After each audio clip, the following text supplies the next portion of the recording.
말씀은 시편 145편 1절로부터 21절입니다. 시편 145편 1절로부터 21절 말씀입니다.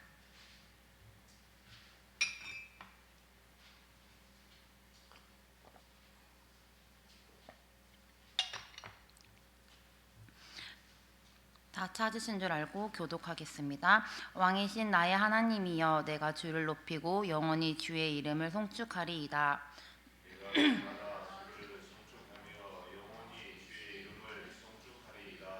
여호와는 위대하시니 크게 찬양할 것이라. 그의 위대하심을 측량하지 못하리로다.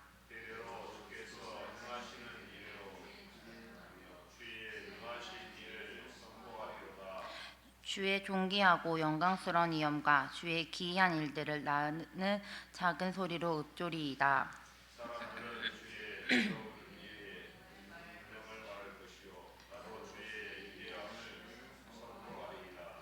그들이 주의 크신 은혜를 기념하여 말하며 주의 의를 노래하리이다.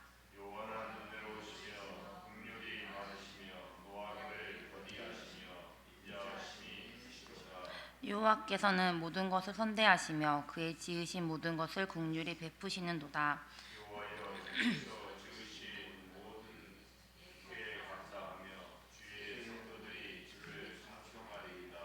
그들이 주의 나라의 영광을 말하며 주의 업적을 일러서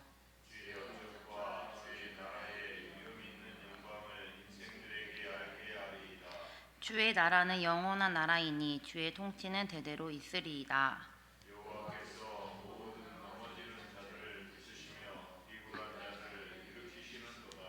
모든 사람의 눈이 주를 앙망하오니 주는 때를 따라 그들에게 먹을 것을 주시며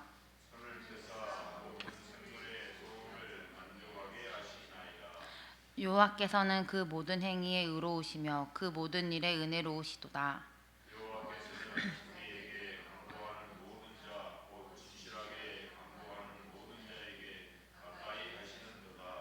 그는 자기를 경외하는 자들의 소원을 이루시며 또 그들의 부르짖음을 들으사 구원하시리로다.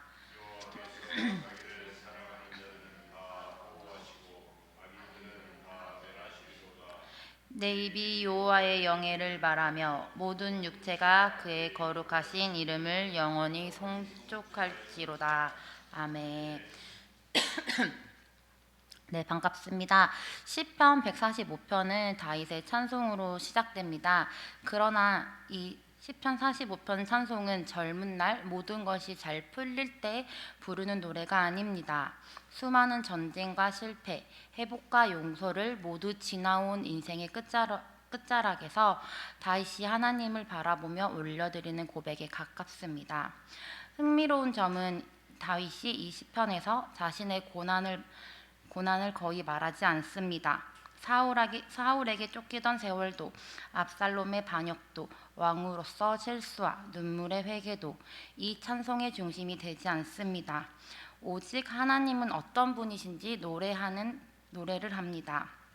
1절을 보면 왕이신 나의 하나님이여, 내가 주를 높이고 영원히 주의 이름을 송축하리이다. 다윗은 자신의 이야기를 내려놓고 하나님의 이름과 하나님을 행하시는 자리에 있습니다. 그래서 시편 145편은 문제 속에서 힘듦이나 회개, 실패를 붙잡는 노래가 아닙니다. 문제를 통과한 사람이 드리는 믿음의 선언입니다. 그런데 다윗은 찬송을 가끔 여유 있을 때 드리자고 말하지 않습니다. 그는 이렇게 고백합니다. 날마다 주를 송축하겠습니다. 이 고백은 단순히 결단이 아니라 사람의 연약함을 아는 사람의 신앙 고백입니다. 날마다 찬양하지 않으면 하나님을 쉽게 잊어버리는 존재가 사람이기 때문입니다. 오늘 우리는 이 시편 앞에서 질문하게 됩니다. 왜 다윗은 날마다 찬양해야 한다고 말하고 있을까? 왜 찬양은 한 번의 감동으로 끝나서는 안 되는 걸까? 라고 질문합니다. 그래서 오늘의 말씀의 제목은 날마다 찬양해야 할 이유, 이 시편을 따라가며 성경 속에 있는 문제, 그리고 우리의 문제를 정직하게 마주하고 그 가운데서 여전히 일하시는 하나님의 모습을 바라보기 원합니다. 시편 145편은 찬양시입니다. 그 배경에서는 찬양이 사라질 수 있는 현실을 전제가 되어 있습니다. 다윗은 날마다 주를 송축하겠다고 고백한 이유는 날마다 찬양하지 아니하면 하나님을 잊어버리기 쉬운 사람의 연약함을 알기 때문입니다. 이스라엘 백성은 하나님의 일을 수없이 경험했지만 시간이 지나면 또 쉽게 잊어버렸습니다. 광야에서 만나는 메추라기를 먹으면서도 불평을 했고 가나안에서 들어서서는 하나님보다 환경과 상황을 더 크게 보았습니다. 그래서 대대로 주께서 행하시는 일을 크게 찬양하며 라고 말하고 있습니다. 이거는 명령이자 경고의 문장입니다. 찬양이 끊기면 신앙이 끊기기 때문입니다. 성경 속에서 문제는 이렇습니다. 하나님은 위대하시나 인간은 쉽게 잊는다. 하나님은 선하시나 인간의 눈앞의 현실에 사로잡힌다. 이 두 가지를 문제로 볼 수 있습니다. 이 문제는 오늘 우리의 모습과 다르지 않습니다. 감사해야 할 이유보다 걱정해야 할 이유를 더 빨리 찾습니다. 하루를 돌아보며 하나님의 은혜보다 부족한 것과 안 된 일을 먼저 떠오릅니다. 그래서 날마다 주를 송축하겠습니다 라는 고백은 말처럼 쉽게 나오지 않습니다. 아이를 키우며 지칠 때, 경제적 부담감이 무거울 때, 몸이 아프고 마음이 답답할 때 찬양은 언제나 가장 뒤로 밀려나게 됩니다. 이 현실은 개인의 신앙을 넘어 우리 한국교회의 다음 세대의 문제로 이어지게 됩니다. 주일학교는 줄어들고 교회에서 아이들의 찬양 소리는 점점 사라집니다. 그리고 요즘은 이런 장면들도 자주 보입니다. 시험 기간이니 교회에 나오지 않아도 된다고 허락하는 부모들, 고3이니 한 해쯤은 쉬어도 괜찮다고 말하는 부모들. 그 말은 사랑해서 나오는 말일 수도 있습니다. 아이를 배려하는 마음, 현실을 고려해서 판단할 수 있는 마음일 수도 있습니다. 그러나 우리는 반드시 기억해야 합니다. 그 하루는 단순히 하루가 아닙니다. 그 1년도 단순한 1년이 아닙니다.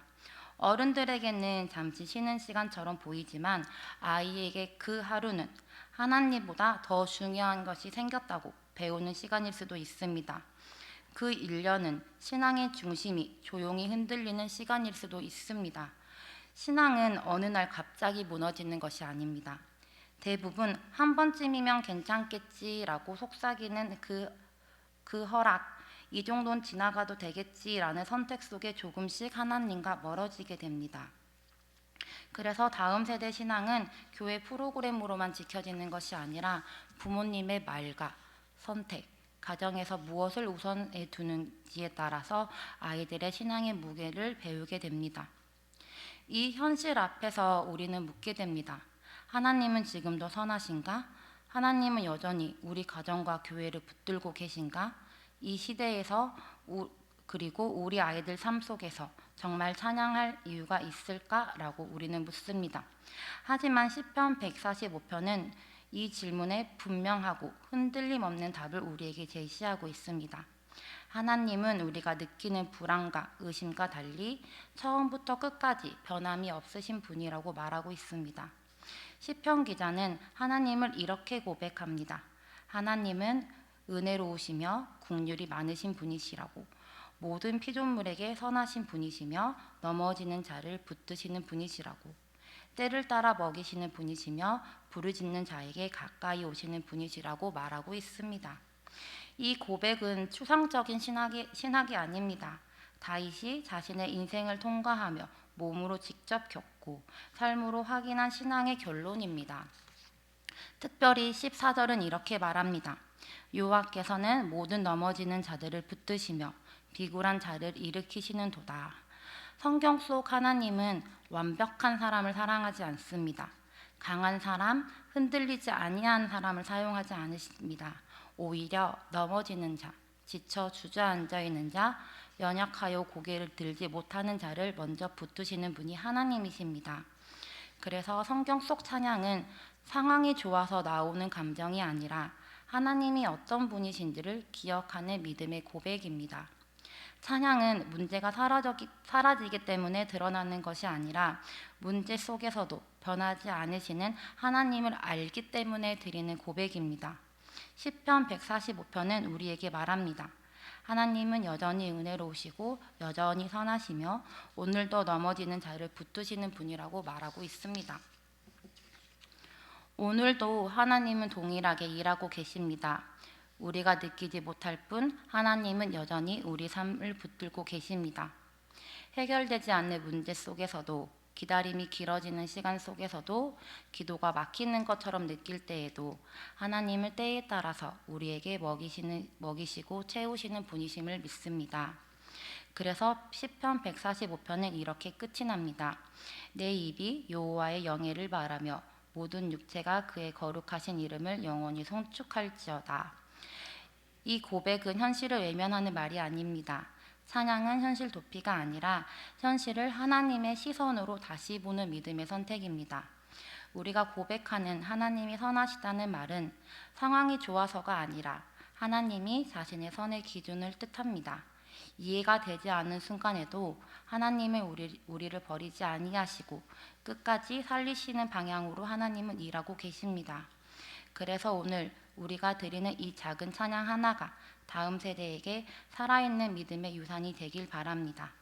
하나님은 선하시고 그래서 오늘 우리 모두는 하나님을 찬양합니다. 아멘. 기도하겠습니다. 하나님 아버지, 오늘도 변함없이 선하신 주님을 찬양합니다. 상황이 흔들릴 때에도 우리를 붙드시고 계신 주님을 믿습니다. 기도가 막히는 것처럼 느껴질 때에도 주님은 가까이 계심을 알고 있습니다. 우리 가정과 교회, 다음 세대를 주님 손에 맡겨 드립니다. 찬양할 수 없는 날에도 주님을 신뢰하는 믿음을 주시고 항상 주님께 의지하는 우리 모두가 되게 하여 주시옵소서. 상황 때문에 주님을 찬양하는 것이 아니라 하나님이시기에 우리가 찬양을 드릴 수 있는 우리 모두가 되게 하여 주시옵소서. 예수님 이름으로 기도합니다. 아멘. 주기도문 하시겠습니다. 하늘에 계신 우리 아버지, 아버지의 이름을 거룩해 하시고 나라가 임하시며 뜻이 하늘에서와 같이 땅에서도 이루어지게 하소서. 오늘 우리에게 일용할 양식을 주시고 우리가 우리에게 죄진 자를 사하여 준 것 같이 우리 죄를 사하여 주시고 우리를 시험에 빠지지 않게 하시고 다각 악에서 구하옵소서. 나라와 권세와 영광이 영원히 아버지의 것입니다. 아멘.